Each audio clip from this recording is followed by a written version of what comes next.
রাজশাহী দ্রুত বিচার ট্রাইব্যুনালের যে মামলাটার জাজমেন্ট হলো সেটা হচ্ছিল নাটোরের গুরদাসপুরের একটি অপহরণ মামলা এবং এই মামলার যিনি আসামি তিনি গুরদাসপুর মেমোরিয়াল বালিকা বিদ্যালয়ের প্রধান শিক্ষক এবং সেই ভিকটিম যিনি সেই স্কুলের সাদিয়া দশম শ্রেণীর ছাত্রী এবং এই মামলার বাদী ছিলেন সাদিয়ার মা নাদিরা বেগম।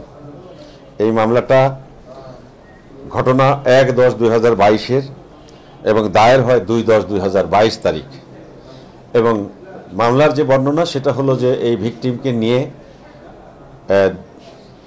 1-10-22 তারিখে সেদিন ব্যবহারিক পরীক্ষা ছিল সাদিয়ার। সেই পরীক্ষার দিনে এই শিক্ষক তাকে রাজশাহীতে নিয়ে আসে এবং রাজশাহীতে আনার পরে পরবর্তী সময় তাকে বিভিন্ন বাসায় রেখে তার ইচ্ছার বিরুদ্ধে তাকে ধর্ষণ করে এবং পরবর্তী সময় পরের দিন গুরদাসপুরের কোনো এক জায়গায় এই ভিকটিমকে পুলিশ উদ্ধার করে।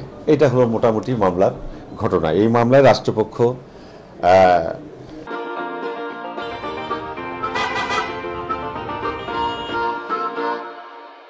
সাক্ষ্য প্রমাণ বিজ্ঞ আদালতে দিয়েছে। আরেকটি কথা বলি, এই মামলাটা প্রথমে নাটোর নারী শিশু আদালতে এটা বিচারের জন্য এটা চার্জ হয় সেখানেই নাটোর কোর্টে।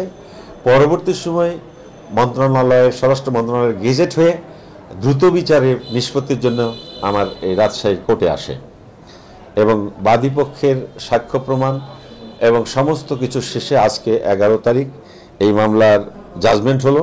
আর এই মামলার সিএস দাখিল হয়েছে আপনার গত 24-11-22 তারিখে চার্জশিট দাখিল হয়েছে এবং 2টা ধারায় চার্জশিট দাখিল হয়েছে। এটা হলো অপহরণের নারী শিশু নির্যাতন দমন আইনের 7 ধারা এবং 9-এর 1 ধারা অপহরণপূর্বক ধর্ষণ। তো আজকে বিজ্ঞ